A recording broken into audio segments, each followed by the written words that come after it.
Welcome back to let's talk about Islamic banking. Ahmed Ali Siddiqui साहब हमारे साथ शो में मौजूद है। मीज़ान बैंक से इनका ताल्लुक है।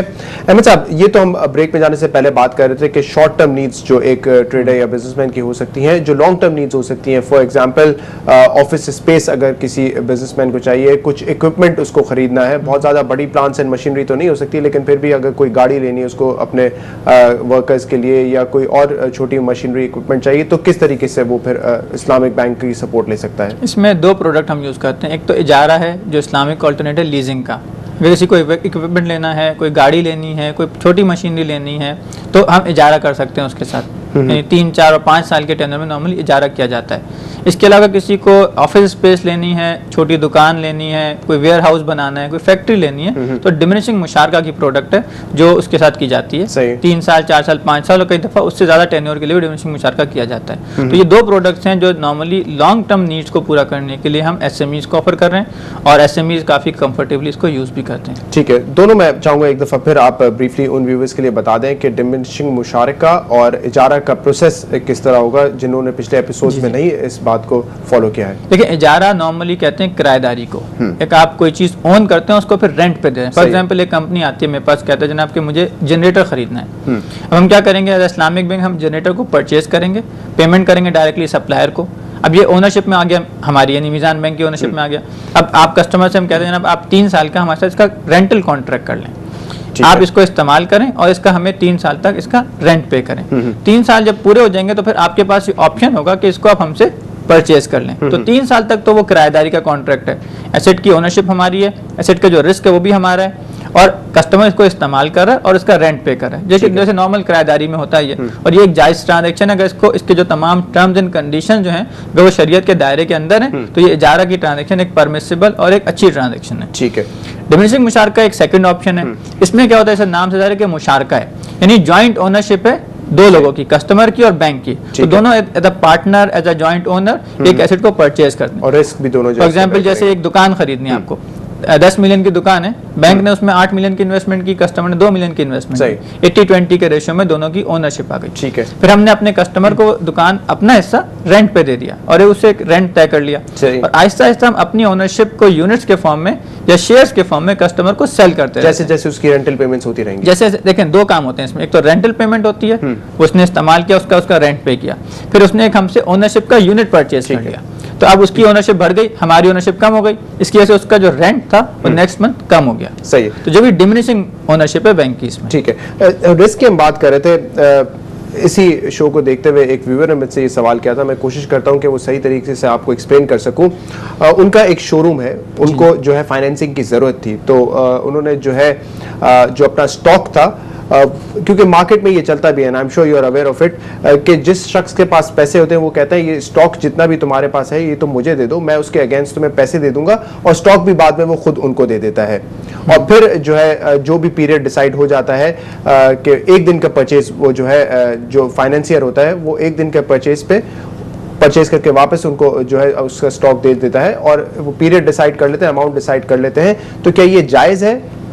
इसमें आप जो बात करें उसमें बायबैक आ रहा है, यानी मैंने स्टॉक आपको सेल किया, आपसे 100 रुपए ले लिए, बिल्कुल, फिर आपने नेक्स्ट डे वही चीज पहले से अंडरस्टैंडिंग के साथ मुझे वापस सेल कर दी 110 रुपए में, तो ये तो आ गया बायबैक। इसमें नहीं बैईना हो गया कि मैंने आपको एक चीज बेची, आपने वापस मुझे बेच दी और हमारी पहले से इस चीज की अंडरस्टैंडिंग थी, ये चीज सही नहीं है। हाँ, ये कर सकते हैं कि मैं आपको एक चीज बेचूं, फिर आपके बिहाफ पे इसको मार्केट में सेल करूं, और वहां से जो प्रॉफिट है वो आपको दे दूं। ठीक है। इसके अलावा एक और तरीका, अगर किसी को एक SME सेक्टर के लिए एक अच्छी प्रोडक्ट देकर कोई कन्वेंशनल फाइनेंसिंग ले चुका है, फॉर एग्जांपल किसी ने अपनी दुकान के अगेंस्ट कोई फैसिलिटी ली हुई है, अब वो कन्वर्ट होना चाहता है इस्लामिक बैंकिंग में, तो इस्लामिक बैंकिंग के पास वो ऑप्शन भी मौजूद है। हम इसको कहते हैं रिप्लेसमेंट। यानी अगर आपके पास फॉर एग्जांपल एक वेयर हाउस है, आपने उस पर 5 मिलियन की फाइनेंसिंग ली हुई है कन्वेंशनल तरीके से, रनिंग फाइनेंस है, कोई और टर्म लोन है, अब इस्लामिक बैंक आपको एक फैसिलिटी देता है कि हम उस प्रॉपर्टी को खरीद लें आपसे, उसका एक शेयर खरीद लें और आपको फंड अवेलेबल कर दें, जिससे आप कन्वेंशनल बैंक को पे करें और फिर हमारे साथ एक रेंटल एग्रीमेंट में एंटर हो जाएं। तो ये भी एक प्रोडक्ट है जो बहुत सारे बिजनेसमैन यूज करते हैं अपने आप को रिबा फ्री बैंकिंग की तरफ लाने के लिए। ठीक है, जो मैंने आपको एक एग्जांपल बताई कि ये सिचुएशन अगर किसी मार्केट में होती है, वो शख्स जो कि आपको फाइनेंसिंग दे रहा है, उसके पास स्टॉक नहीं है, उसने 1 दिन के बाद वापस रिटर्न कर दिया है, लेकिन अगर वो ये बात की रिस्पॉन्सिबिलिटी ले लेता है कि अगर तुम्हारा स्टॉक डैमेज डैमेज हो जाता है ड्यूरिंग दैट पीरियड तो उसका जिम्मेदार मैं हूंगा क्योंकि ये मेरे नाम पे है अब ये प्रोडक्ट और आपको मैंने ये सेल करने के लिए दिया है। इज दैट अलाउड इन इस्लाम? अगर मैंने नहीं, वो उस शख्स ने फाइनेंसिंग की, पैसे दिए और स्टॉक खरीद लिया और उसने कहा स्टॉक का रिस्क मेरा है, सही, और फिर आप इसको मेरे बिहाफ पे सेल करो, यस यकीनन ये अलाउड है क्योंकि आपने एक सेल ट्रांजैक्शन की और एसेट का रिस्क लिया। जब आपने रिस्क लिया तो आप उसके रिवॉर्ड के हकदार हो गए। सही, लेकिन ये नहीं होना चाहिए कि आप पहले से उसी आदमी से अंडरस्टैंडिंग कर लें कि जनाब मैं आपसे खरीदूंगा, एक दिन के बाद मैं आपको वापस बेच दूंगा ज्यादा कीमत के ऊपर। ठीक है, ये नहीं होना चाहिए, ये नहीं होना चाहिए।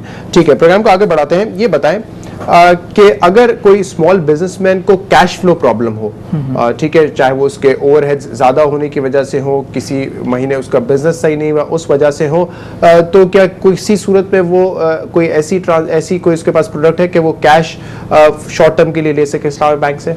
देखिए, डायरेक्ट रनिंग फाइनेंस की तरह कैश तो नहीं मिल सकता, हाउएवर उसकी हम देखें उसका बिजनेस किस चीज़ का है। अगर वो कोई चीज़ मैन्युफैक्चर कर रहा है तो हमने कहा इस्तिस्ना कर सकते हैं, इस्तिस्ना में आप अपफ्रंट कैश दे सकते हैं क्योंकि ऑर्डर टू मैन्युफैक्चर है। सही है। अगर उसके पास इन्वेंट्री मौजूद है, raw material finish goods inventory मौजूद है और वो सामान बेचने के लिए तैयार मौजूद है, हम वो खरीद सकते हैं। सही है। उसको तिजारा की फैसिलिटी कहते हैं। अगर उसको रिप्लेस करने से मैंने पहले बताया तो हम रिप्लेसमेंट के अंदर इजारा भी कर सकते हैं और डोमेस्टिक मुशारका भी कर सकते हैं। तो ये 3-4 फैसिलिटीज हम, और इससे नॉर्मली कस्टमर्स की नीड पूरी हो जाती है। ठीक है। इंपोर्टर और एक्सपोर्टर, अगर कोई छोटा ताजिर जो है उसका बिजनेस ऐसा है कि उसको रॉ मटेरियल इंपोर्ट करके उसको फिर फिनिश प्रोडक्ट में तब्दील करके आगे सेल करना है तो उसके लिए ऑब्वियसली एलसी खुलवानी पड़ती है, तो ये फैसिलिटेशन जो है उसको मिलती है इस्लामिक बैंक? अल्हम्दुलिल्लाह Islamic bank complete banking solution दे रहे हैं इस वक्त तक। आप एलसी खोल सकते हैं, आप साइट एलसी खोल सकते हैं, आप यूजेंस एलसी खोल सकते हैं इस्लामिक बैंक में। फिर अगर आप चाहते हैं कि इस एलसी को फाइनेंस भी किया जाए जी, तो अब कन्वेंशनली क्या होता है कि जब आप एलसी खोलते हैं तो बैंक्स नॉर्मली कहते हैं we deal in documents, we don't deal in goods. जबकि इस्लामिक बैंक अगर चाहता है कि उसको फाइनेंस करे तो जो इस्लामिक बैंक की ओनरशिप में होता है वो सामान, ठीक है, जो इंपोर्ट डॉक्यूमेंटेशन सिर्फ डॉक्यूमेंट से काम नहीं चलता बल्कि एसेट की ओनरशिप होती है हमारी। नॉर्मली साइट एलसी में एसेट बैंक का होता है, फिर बैंक उसको सेल कर देता है कस्टमर को जैसे जैसे उसकी नीड होती है। अगर उसकी नीड 1 महीने की फाइनेंस, साइट एलसी के अंदर। यूजेंस एलसी में नॉर्मली क्योंकि ऑलरेडी जो सप्लायर होता है उसने आपको एक क्रेडिट पीरियड दिया हुआ होता है 30 दिन का, 90 दिन का, तो उसमें नॉर्मली फाइनेंसिंग नहीं चाहिए होती। तो इसलिए अगर चाहिए होती तो उसमें भी हमारे पास सॉल्यूशंस मौजूद हैं, लेकिन जनरली कस्टमर्स वहां पे फाइनेंसिंग नहीं चाह रहे होते बल्कि वो एक फैसिलिटी चाह रहे होते हैं। ठीक है। तो हम इस्लामिक बैंक के तौर पे ये कर सकते हैं। हाउएवर इस्लामिक बैंक अगर उसको कस्टमर पेमेंट टाइम पे नहीं करता तो उससे इंटरेस्ट नहीं चार्ज करते, बल्कि हमारे पास उसके ऑल्टरनेट तरीके मौजूद हैं। हम अगर उससे पहले से हमें बता दिया कि जनाब मैं आपसे फैसिलिटी लेना चाहूंगा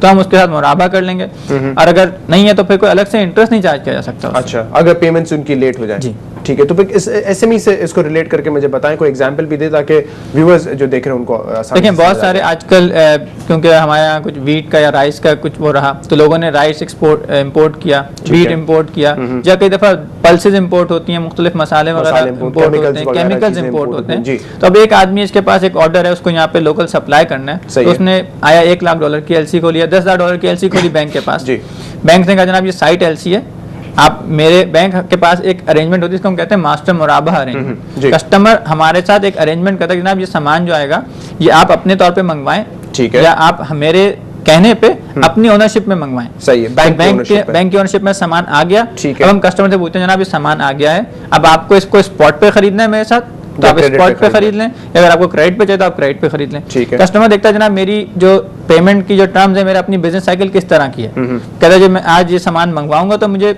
जब मैं बेचूंगा तो 1 महीने बाद मुझे पैसा मिलेगा। ठीक है, तो उसने मीजान बैंक के पास, इस्लामी बैंक के पास गया, उसने कहा मुझे 1 महीने के लिए इसका क्रेडिट कर दें, हमने उसको सामान को बेच दिया 1 महीने क्रेडिट पे। और कस्टमर ने हमसे सामान लिया, जाके मार्केट में बेचा, 1 महीने बाद उसकी रिकवरी हो गई प्रॉफिट के साथ। इसमें फर्क यहाँ पे सिर्फ जो है वो स्टॉक का है, जो भी स्टॉक मंगवाया था, for example in the example we are discussing wheat या राइस था, वो मौजूद है। अदरवाइज कन्वेंशनल सिस्टम में जो है डॉक्यूमेंट्स खाली उस असल में 2 बातें होती हैं। जब कन्वेंशनल बैंक से आप एलसी खोलते हैं तो वो जब एलसी खोलता है तो वो सामान की ओनरशिप या रिस्क नहीं लेता। ठीक है, वो कहता है भाई वी डील इन डॉक्यूमेंट्स। फिर अगर कस्टमर के पास रिटायरमेंट के टाइम पे पैसे नहीं होते तो वो उसको एक लोन दे देता है। ठीक है।